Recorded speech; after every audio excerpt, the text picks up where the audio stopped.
Hey, Husker fans, welcome back to the Husker Big Red YouTube channel. I'm Chris Peterson, and joining me as always for this podcast is my co-host, Janie Gillette. And we're back for another episode here to recap the Pinstripe Bowl, kind of take a look at some of the fallout from the Huskers' 2015 win over Boston College. And then, of course, we're going to look ahead to what should be another exciting offseason for Nebraska. And we'll also talk about evaluate Matt Rhule's job so far after the first couple of years here. So before we get into that, please hit the like button, hit the subscribe button, and get into the comment section. And Danny, how are you doing on this fine Monday morning? Good. I'm looking for my Pinstripe Bowl Champions T-shirt. So if anybody knows where to get one, please let me know or put it in the comments. Because as of right now, they haven't put out any shirts available to the public, but I do want one. So that would be pretty cool. They did win the Pinstripe Bowl championship, which I know some people might be like, "Oh, it's just the Pinstripe Bowl," but it's like, well, I'd rather win the Pinstripe Bowl than lose the Pinstripe Bowl. So at the end of the day, I felt pretty good about Nebraska's win. I mean, 20-15. So we'll just get into it here. 20-15. I mean, they led 20-2. They probably should have scored 30 points in this game. Should have won by a lot more than 5, but they still found a way to win, which I thought was extremely important to get that 7th win. It was great to see, Ty Robinson, Ramir Johnson, holding up the trophy. It was awesome to see Ty Robinson at the end with just hoisting that up. And so, yeah, what were some of your thoughts on the win for Nebraska on Saturday? the future is bright defensively. It really is bright defensively, and it starts, I think, with both Willis McGahee and Vincent Shavers. I mean, some of the plays that Shavers made on Saturday, oof. I mean, there was one delayed blitz where he completely faked out the offensive line, ran through the hole, and then put a hurt on the quarterback. So if that's what we're going to see in the future, then I'm all for it. McGahee, too, I thought he really got to the quarterback well, and both of those players are very quick, very good rushers. We see why they're labeled as rushers, and they're going to be huge parts of the defense moving forward. And not only can Vincent Shavers, make the sacks and, get to the quarterback, he's a thumper. He can lay the wood, and he's not afraid to hit. So I was excited to see that aspect of it on Saturday. And not just those two, but a lot of the younger guys really stepped up. We were just talking off there. Donovan Jones had a solid game, and I was talking with others, and they thought the same thing as well. And I definitely agree. So I think the future is really, really bright, and that made me excited. And then, of course, you always had the all reliable and Ty Robinson and Nash, finishing their careers strong. And I just thought it was a great effort all around by so many players. And it was kind of representative of passing the torch from one era to another. Yeah, I did think it was interesting, where Ty Robinson, who I think has an NFL future, didn't have to play in this game, but probably improved his draft stock. I mean, he had 5 pressures. I believe he had a sack, a tackle for loss.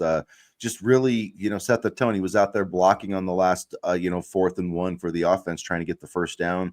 And Ramir Johnson really was contacted behind the line of scrimmage and powered his way for 11 yards. I mean, so those are 2 guys who've been through it all at Nebraska, stuck through it to the end, and found a way to help this team at least clinch a winning season, which, I mean, to me really mattered a lot. I did not want to have to suffer through another losing season. And I just think, as ugly as it may have been at the end, they found a way to win a game that, a lot of times maybe in the past few years, they would have found a way to lose. I mean, how many times have we seen, the offense then go, 3 and out or something in that situation and give the ball back to Boston College, and then the defense gives up a touchdown. I mean, that's not what happened, but we've seen that scenario. We've seen that movie play out. So for the offense to drive down the field and get some things, and I don't care about the stupid penalty that they threw on Rhule. It was 2nd down. It's not like Nebraska still had a chance to get a first down after the penalty that they threw on the late hit on Rhule, and it was a late hit. I mean, I don't know why people were freaking out about that.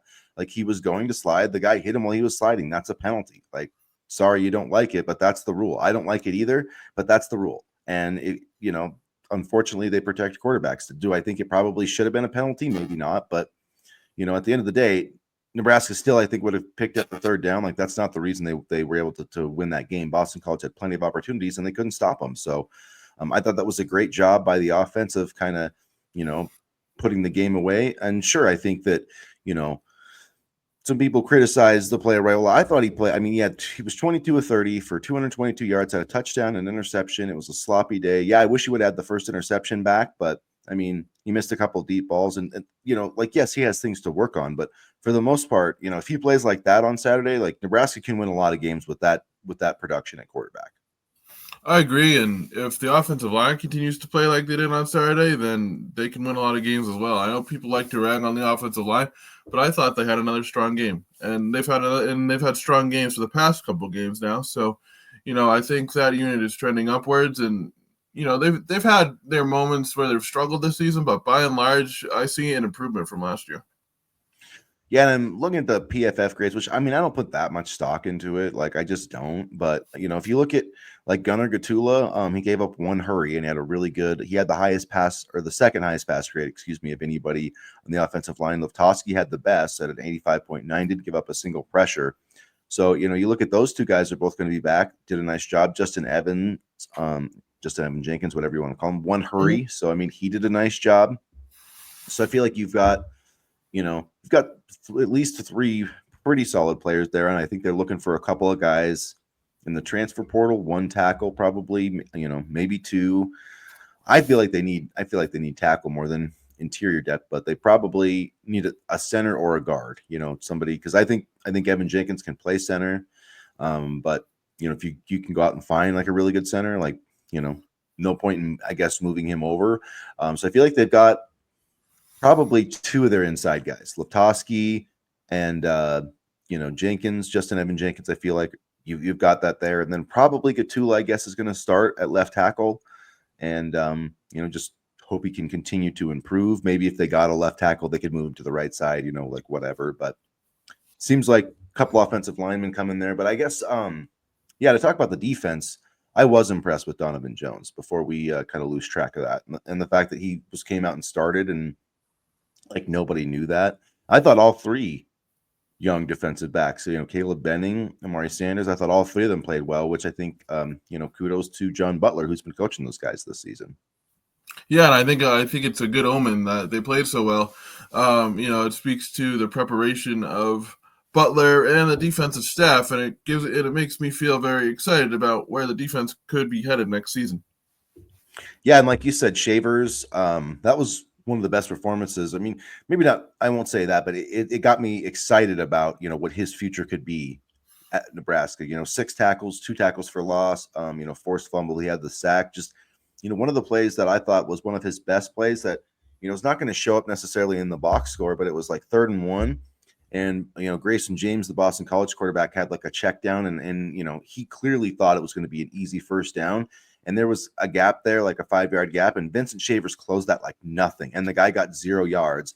So then it was 4th and 1, and Nebraska stopped him. And it's like little plays like that. That's what makes a defense great, and instead of just giving up that yard, like he made the tackle and did not allow him to get an inch forward. And I thought that was a critical play and saved points. And, it's just simple stuff like that, making those tackles. But that was just the athleticism to close that gap in that time. Like, Grayson James did not expect Vincent Shavers to be able to get there, make that tackle before before the dude got to the first down. That's what he did. And so I thought he was spectacular.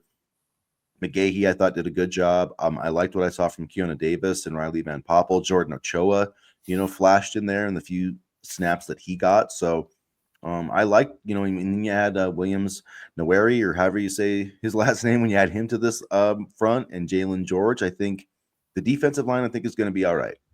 Yeah, I wasn't really too worried about the defensive line coming in, just because, I thought a clean slate at the position. Nash was very good and Ty was very good, and there was a lot of impact players on the defensive line, but I wasn't too overly worried. And now that we have, Nowerney,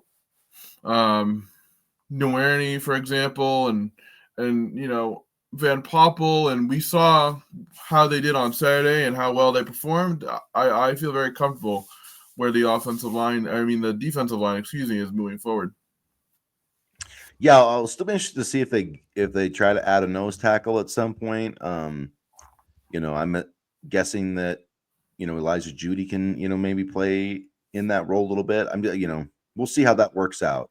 But for the most part, I really like where they're at. I think I'd still like to see him add a cornerback in the transfer portal. I think that everybody's talking about offensive line, and that's obviously a big need, but I think defensive line potentially and cornerback are still, two areas I would target, maybe running back too. We didn't get a chance to see Quentin Ives except for the touchdown run. So, I mean, I understand it. Ramir Johnson earned his opportunities, but it would have been nice to see Quentin Ives or, Mekhi Nelson, one of those other dudes get a chance, because right now it's Emmett Johnson and a whole lot of unproven dudes in the backfield.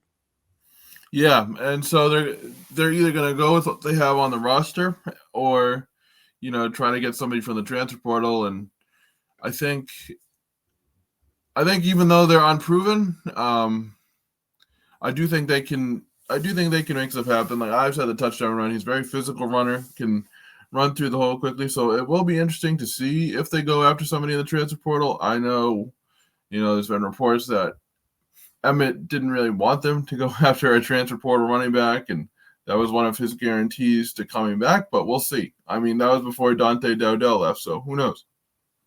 Yeah, exactly. I mean, yeah, if Dowdell didn't leave, it would be a slightly different situation, but just, I don't know. It seems really thin, because then, if Emmett Johnson gets hurt, then you literally have nobody. You have nobody with an ounce of experience, and that's just, to me, that's way too risky in the Big Ten. You need more than one running back in the Big Ten Conference. Like, you need 2 or 3 good ones. And I mean, to have Emmett Johnson and then, if like Quentin Ives is your number 2, like that's just weak. I'm sorry. That's going to be weak compared to the rest of the conference. And he could step up and prove me wrong, but just, I don't feel like that's putting yourself in a good position, just knowing how physical that conference is, because like, man, if Emmett Johnson gets hurt, like who's to say Quentin Ives could even hold up? You know what I mean? Like that's just a lot of risk. So I'd be surprised if they didn't add a transfer portal running back, now or maybe in the spring. But in terms of the offseason to-do list, I think it's pretty clear what number 1 is, and I think that's going to get taken care of here fairly quickly. But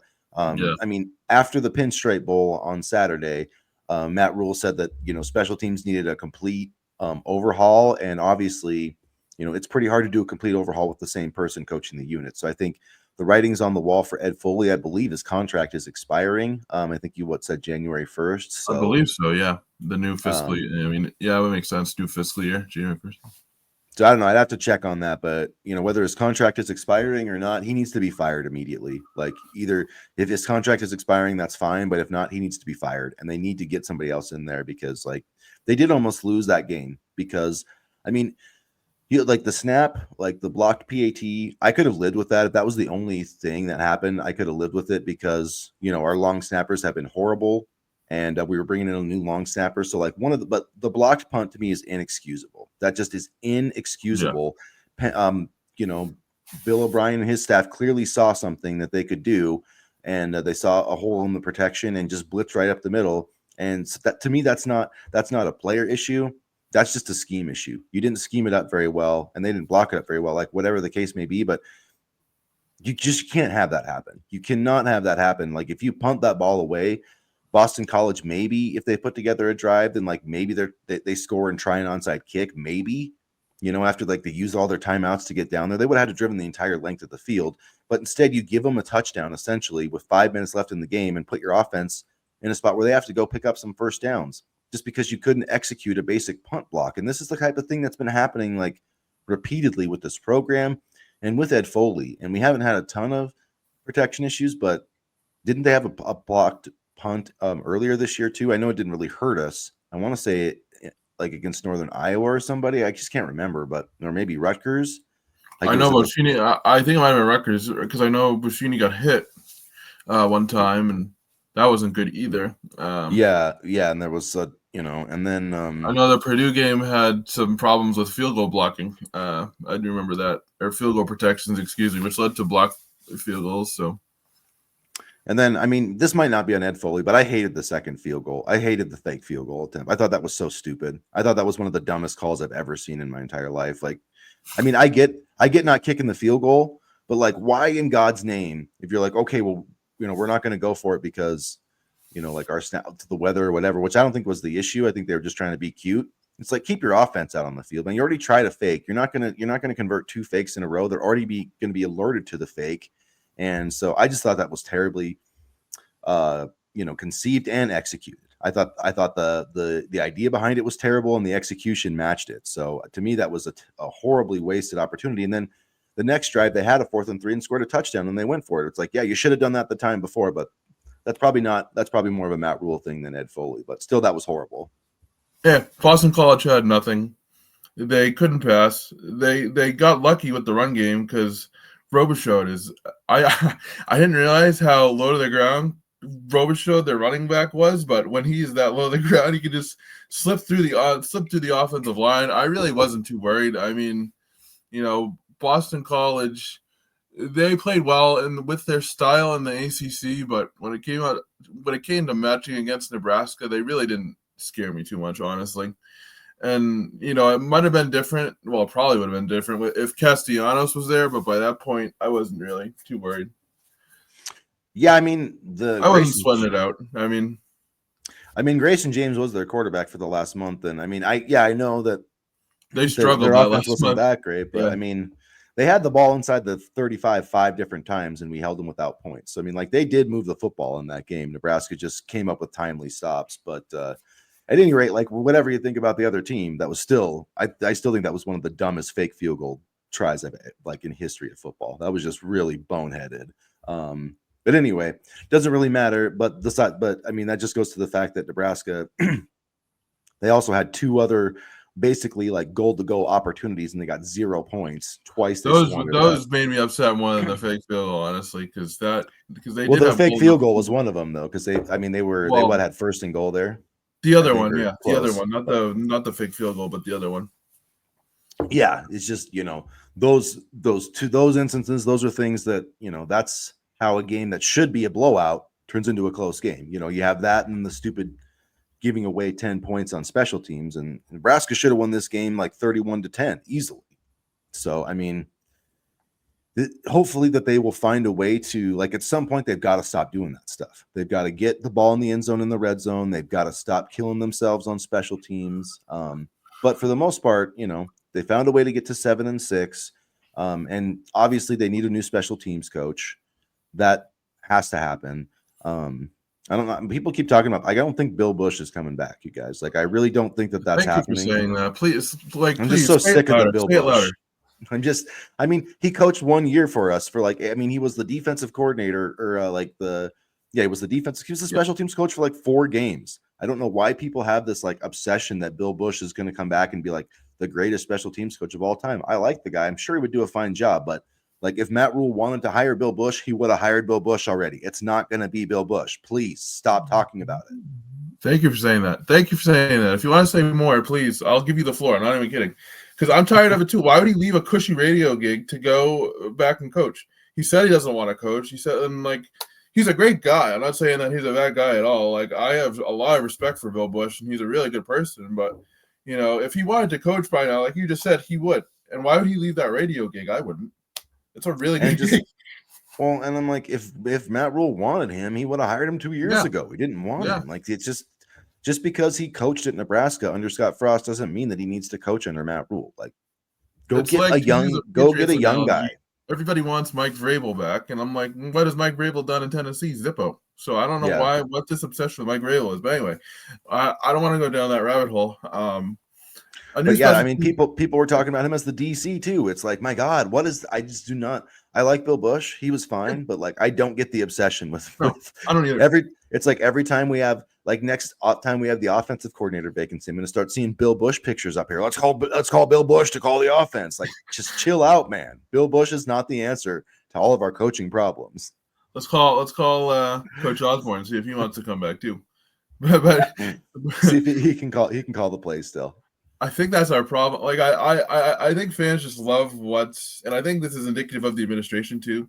Fans and the administration love what's comfortable and not what's new, and we're seeing it a little bit with their more embracing NIL on the administrative part. But boy, it's been hard for both administration and fans to kind of spread their wings, I guess you could say. Yeah, there's a lot of fans that it's always funny to me that fans don't mind, like, if Nebraska's tampering with the dude in the portal, but like if the Nebraska guy gets tampered with, then it's just, that's illegal. That's the transfer portal's ruining college football. And then next thing you know, we got a stud wide receiver, and all the transfer portals, ponies and rainbows now. So I don't know. Yeah. It's like I'm sure California fans feel real great that their number one receiver is now a Nebraska Cornhusker. Like that's just the way that it works, guys. You He's can't. gonna be a stud. I think so too. I love both of our wide receiver pickups. I think Nebraska did a really good job in the portal, and that's the thing with the transfer portal. It's going to be really active in the next couple of weeks, I think, because you got teams that just finished their bowl games. Players can still enter, so Nebraska has, I guess, three days now because the clock started, or I don't know, probably 4 days, but they have 5 days after their bowl game to enter the portal. We saw Kobe Bretz enter and then leave and then re-enter again. Not sure what that was about, but so he is in the portal. I don't know if we'll see anybody else, maybe a couple stragglers, but I do think that we'll see some, there'll probably be guys from these playoff teams, that like wanted to play in the playoff, but do want to leave in the portal. I'm sure we'll see some guys like that leaving and some of these other bowl games. And then, the other thing too, I think that's probably going on behind the scenes is you're probably having teams, I don't know if Nebraska's doing this, but just like, for instance, Nebraska might be like, oh man, I need an offensive tackle. And, these guys haven't hit the portal. So there may be some enticement going on saying, hey, if you hit the portal, we'll give you this amount of money. And that stuff is absolutely happening behind the scenes. And these teams are trying to get, more guys into the portal. So they'll definitely, I guess the main point is, like, the list of names you see right now is not the list of names you're going to see available in a couple of weeks. So just be patient. There's going to be plenty of talent available in the portal to fill needs. Wonder if Isaiah Neyor wants to come back, clearing for the NFL draft, realizing that, hey, maybe that's not such a good idea now back in the portal. Oh man, I didn't realize he had a year of eligibility left. So I didn't either, but that's hilarious. You never should have. He should have played in the bowl game. Like, I don't know. Like, was he like a JUCO? I just don't know his background that much. So like, I don't know if that new rule impacted him, because I thought he was out of eligibility. So not that I want him back though. I mean, he just didn't really. If you're opting out of either bowl game to prepare for the NFL draft, then you realize your stock's probably not that high, and then enter in the portal again. Like, what are you doing? Well, I thought it was kind of weird because it was like Jamal Banks played, and I thought he probably helped himself. So, I mean, I'm glad you said Jamal Banks, because he had a really, really good game, I thought. He did, yeah. It's too bad that they didn't score on the drive where he had the one-handed reception, but yeah. I think Neyor was a disappointment, but Jamal Banks is what I thought he was going to be. A reliable, possession type receiver. And I know he had a few drops, but Rhule also missed him a few times, and he also made some plays. So, like, for the most part, like, I think his transfer, is about what you expected. But Neyor definitely, he was supposed to be kind of like a big play threat, and he just couldn't hang on to the ball. I mean, he had the touchdown against Illinois, the play against Iowa. I think there was another big, like, you just said big plays, maybe Ohio State. UTEP, he dropped one. I remember. Oh, UTEP. Yeah, UTEP. So just like, 50-yard touchdown pass, yeah.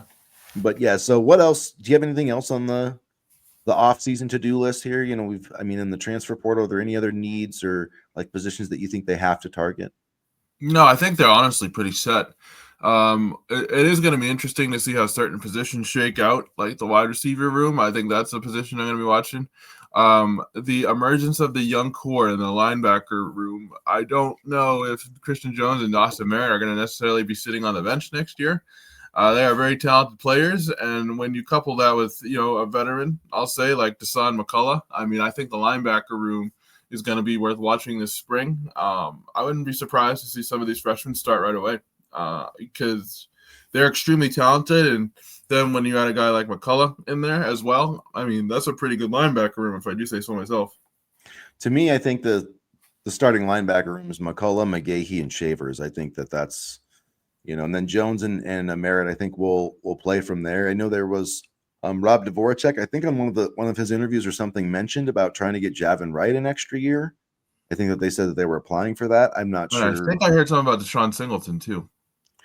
Yeah, well, Deshaun Singleton, I think, but I think he was a JUCO. I think he was a JUCO transfer, so I think he might that JUCO thing could apply to him, but we'll see. I mean, Javin Wright would be interesting. It would be nice to have another veteran linebacker, but I don't think it's really needed. I really don't, because, I guess for some depth purposes, it wouldn't be horrible. You've also got like a guy like Dylan Rogers there, didn't play really on Saturday, but I just feel like they're going to be pretty set at that position. And it's going to be interesting to see how they play the defensive line. Are they going to shift to more of a 4-man front? Are they going to play Ben Popple? and Judy on those inside spots, and maybe I don't know. I mean, we'll see. Maybe Tyson Terry and Malcolm Simpson can provide some depth next year. I don't know, but I feel like they need another 300-pound type. Whether it's a nose tackle or not, I'd like to see that, but that's Well, I think that's why you have, like, you talk about the defensive line. I think that's why you have Jalen George. Like, I expect Jalen George to come in and make an impact right away. Yeah, I think he will too. He strikes me more as like a Jamari Butler type, that Yeah. body type. But yeah, we'll definitely see how it kind of goes with the offseason. But for me, yeah, basically, get a new special teams coach and try to add some more guys in the trenches and try to add as many talented players in the trenches as you can. You don't have however many spots you got, and that's what you do. And maybe a cornerback, but maybe that. Actually, you're probably set at corner. I'm not thinking, because we already got Andrew Marshall, so I think we're set at cornerback with the way that Donovan Jones Yeah. played yesterday. So yeah, really just get some big boys up front on both sides of the ball if you can find them. And outside of that, I think this roster is pretty much set. So last topic I wanted to cover today. Now that we're 2 years in the books with Matt Rhule, I thought it'd be a good time to kind of evaluate where he's at. So far we're 12-13 through 2 seasons. One bowl victory, one winning season. Recruiting I think has been going very well. 2024 class, the 2025 class, signing a lot of blue chip players, getting some blue chips in the transfer portal. But what are your thoughts? What's your evaluation of Matt Rhule after 2 years, 2 full seasons? Matt Rhule had a very tough job when he came in here and tried to, follow Scott Frost and the mess that Scott Frost left. And I know we were underwhelmed a bit at times in the 2023 season, and some of us thought he should be, fired if things didn't improve in 2024. But, I thought by and large this season showed me that he's really committed to the program and really committed to building. And from hiring a guy like Dan Holgerson to, getting rid of defensive coordinator Tony White in the offseason, Tony White leaving, but also making the move for Phil Snow to come in and evaluate Tony White's defense, making some uncomfortable decisions, really kind of stood out to me. And so as bad as 2023 was, I thought 2024 offered a lot of promise for the future and a lot of, potential for a lot of good things. Right now, I would say B plus, all things considered, especially if this trajectory keeps going upwards. Yeah, I definitely to put a letter grade on it, I think a B is fair, somewhere in that range. The recruiting's done fairly well. I mean, this year, they easily could have won 9 games. I mean, if the special teams didn't botch some kicks against Illinois and Iowa, they may have been 9-4 this year. So that's one thing they need to do is just find a way to win those really close games. Get better on the margins, and then I think getting more out of Dylan Raiola next season. I mean, 13 touchdowns, 11 interceptions. He set the freshman record for passing. So I still think you landing him was one of the big feathers, in Matt Rhule's cap. I think that's put this team in a position to contend for a playoff spot, because you need a quarterback like that to do it. And it's just going to be about, helping him take that next step, hitting those deep balls, having a little better pocket awareness, just improving the decision making a little bit. All things that are probably going to happen with time, and having a full offseason too, with Dana Holgerson coaching him up. So, I really feel like this program is due to take a leap in the 2025 season. The schedule's not that difficult. That Penn State game is tough. I mean, Michigan's out there, I know, but I don't know if there's a game on this schedule where I look at it next season and I'm like, Nebraska has no chance. Like, I know going into Happy Valley with Drew Allar is going to be difficult, but I think this team still has a chance, especially if Dylan can take that leap next year, which I really think he will. I really think he's going to be a much different quarterback next year than this season. This year was about getting his feet wet in the college game, and now that he has a year to fully assess what he's able to do at this level, he can kind of take this offseason, which he will, take stock of it and, really kind of improve on what he's done.